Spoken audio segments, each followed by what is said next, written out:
Praise the lord. దేవునికి మహిమ కలుగును గాక. అందరూ బాగున్నారా? ఈ దినం దేవుని వాగ్దానం, మనము గ్రహింపలేని గొప్ప కార్యములను ఆయన చేయును. యోబు గ్రంథం 37వ అధ్యాయం 5వ వచనం. అవును, కొన్నిసార్లు మనం అనుకుంటాం, మన జీవితంలో అద్భుతం ఎందుకు ఆలస్యం అవుతుంది, ఎందుకు ఇటువంటి అలజడులు, ఎందుకు ఈ వ్యతిరేకతలు అవుతున్నాయి. ఇదిగో నీతో దేవుడు ఈరోజు మాట్లాడుతున్నాడు.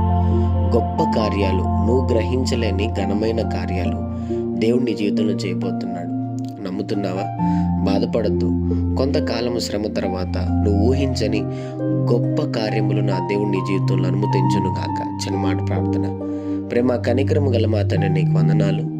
ఏది కాల సమయంలో బిడ్డలు మీరు దీవించి బలపరిచి, వారు వెళ్తున్న ప్రయాణంలో, మార్గముల్లో, పనుల్లో, ప్రయత్నంలో ఈ దినం వారికి తోడుగుండమని, వారు గ్రహింపలేని గొప్ప కార్యములు వారి కుటుంబంలో మీరు జరిగించమని యేసు నామములో అడుగుతున్నాం మా తండ్రి. ఆమెన్.